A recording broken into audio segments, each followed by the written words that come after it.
Good morning, Boker Tov. Welcome back to 10 Minutes of Meaning. Please help yourself to coffee and to donuts. A big thank you, as always, to our generous, anonymous sponsor who has sponsored the Zecher Nishmas Alter Shlomo ben Pinchas. We are in the home stretch of Mesillas Yesharim.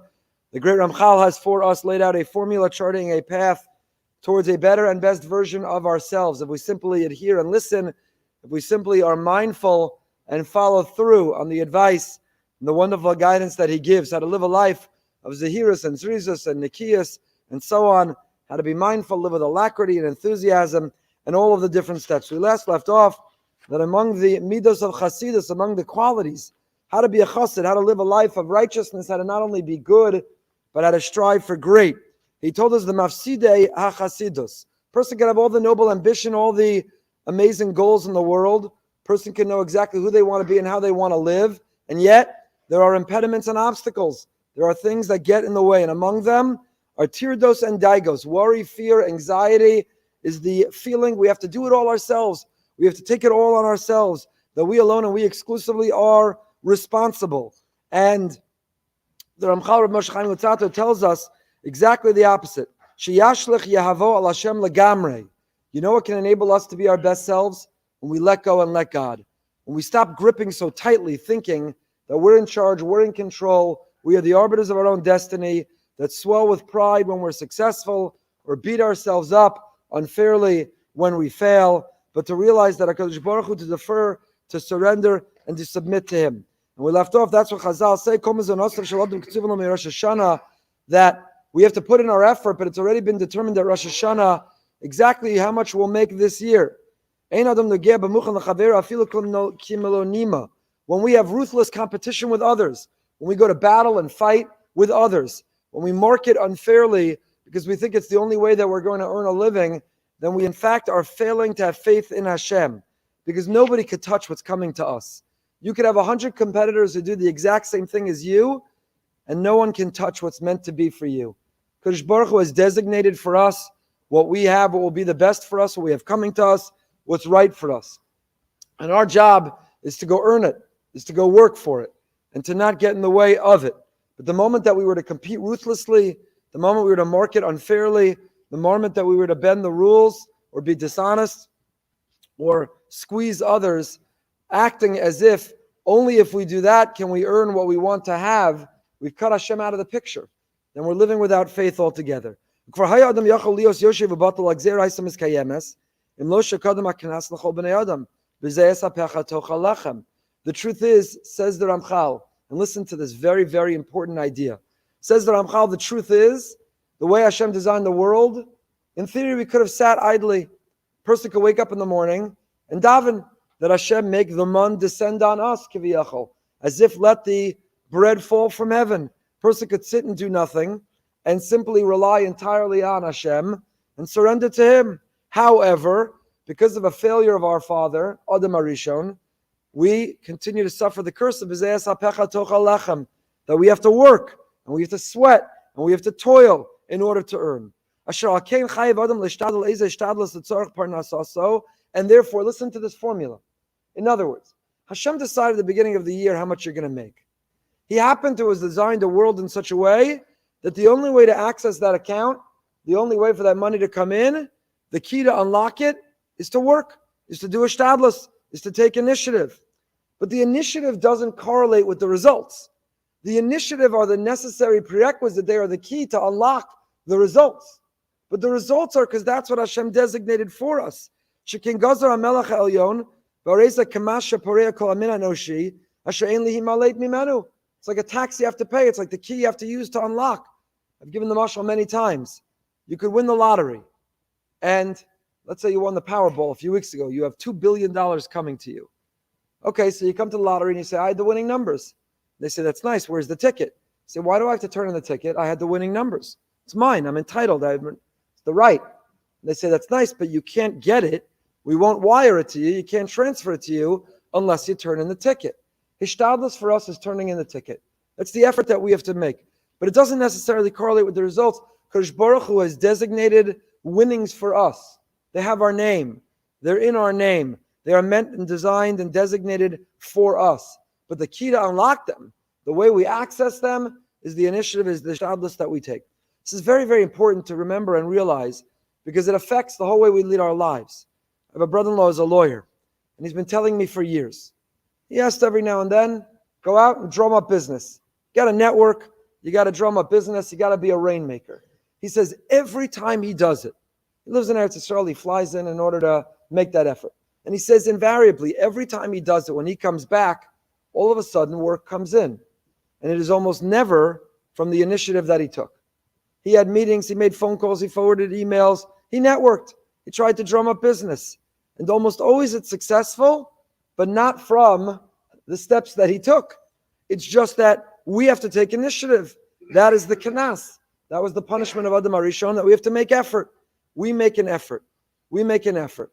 And then HaKadosh Baruch Hu brings the results, but the results don't necessarily correlate with the effort that we make. Al Kain Amru, Yachal Afilu Yoshev Batel, Talmud Lomar, B'chol Masa Yadcha Asher Ta'aseh. You might think a person could sit and not do anything. You could be passive, and yet the livelihood, the income would flow. Talmud Lomar, the Gemara says, Torah says, in Dvarim, B'chol Masa Yadcha Asher Ta'aseh, in all your actions that you do. It's like when we stood at the sea, and the Jewish people were boxed in. Sea in front of us, the Egyptians in pursuit behind us, started davening from the bottom of our hearts. And Hashem through Moshe Rabbeinu says, what are you doing? Davening's lovely. We daven with our words, but we also daven with our deeds. You daven with your words, but we daven with our actions. Our words, we sit, we say Tehillim, we sit and we have kavanah in our davening. We sit, we talk to Hashem, we confide in Hashem, we surrender to Hashem. But you also have to show Hashem we've got skin in the game. We've got to take initiative. We've got to go to work. Now, why is all this critically important? Because it's true. Because it says it in Mesillas Yesharim. But it also changes our mindset. Because while we're taking the initiative, it's so much more pleasant.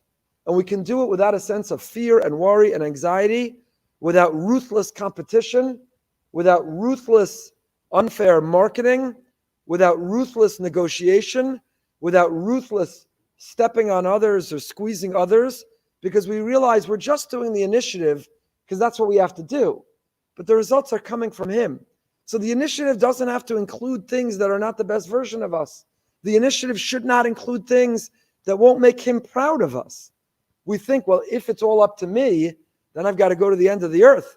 Then I've got to be relentless and ruthless and press and push. But if I realize the initiative is not that it's all up to me, the initiative is just the design of the world. It's the key to unlock this incredible storehouse of bracha that's waiting. Then I can do it with a smile, and I can do it with joy, and I can do it without fear, and I can do it with kindness. Chazon Ish writes in his Emunah Bitachon, Chazon Ish writes, if you really believe in Hashem, he gives a mashal. This mashal came true several years ago in New York, but he gives a mashal. Competitor, whatever store you run, opens opposite you. And the competitor asks you for help. If you believe your initiative is what brings about your results, and now you're competing for the same customer, the same client, and now you have to worry and fear that this competitor is going to take away your pernasa, so you're not going to help him. Help him. You out of your mind? You're going to drive him out of business. You're going to drop your prices so he can't even compete. You're going to do whatever you have to keep your customers. But if you really have emunah in Hashem, if you really cast your lot on Hashem, if you really submit and surrender that everything we have comes from Hashem, then you walk across the street, you greet your competitor and you say, how can I help you? Do you need a number of a marketing? What do you need? What can I do to help you? In Brooklyn several years ago, there was a fish store that burned to the ground. There was a fire. And around the corner, there was another kosher fish store. It's Brooklyn, probably every block. And the competitor around the corner said, until your store is back up and running, why don't you come and operate out of my store? We'll have two competing stores within one store. You don't have to pay any overhead. Don't pay any rent. He was given an award by a council member in Brooklyn for that wonderful act. But isn't that bringing this Chazon Ish to life? That fish store owner understood, whatever Hashem decided on Rosh Hashanah I'm going to get. And if I bring a competitor into my store, I'm not less likely to get it. I'm more likely to get it. Because that's going to make Hashem really proud.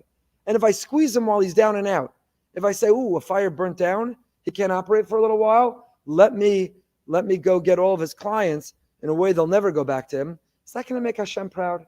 Is that the best version of me? It's not going to add more to my income. That was already determined on Rosh Hashanah. So this mindset is so critically important to how we go about our business and how we go about our life. To not think it's all up to me, swell with pride, I'm successful, I'm macho, I'm killing it, nor to beat ourselves up if in business something failed or flopped or it didn't work out.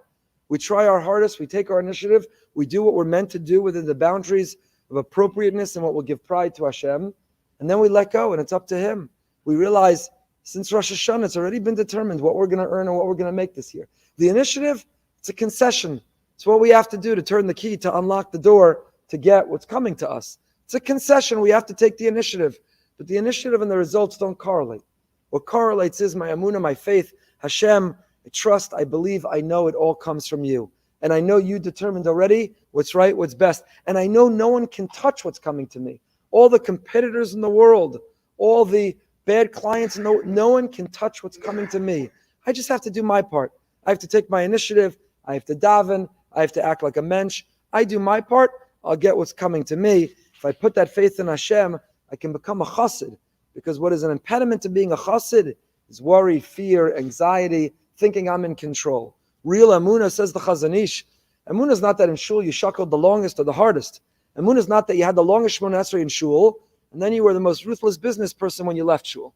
Emunah is not about what you do in shul. It's when you hit the marketplace, what kind of business person are you? Do you realize and believe and surrender that it all comes from Him? What we're doing is just a concession. Continue with Living with Emunah. 8:45 tonight, 9 p.m. We're going behind the beam with Ambassador David Friedman for a great conversation about diplomacy, the Abraham Accords, the move of the embassy, his message to other rabbis' children, and much, much more. Until next time, stay happy, stay healthy, and stay holy.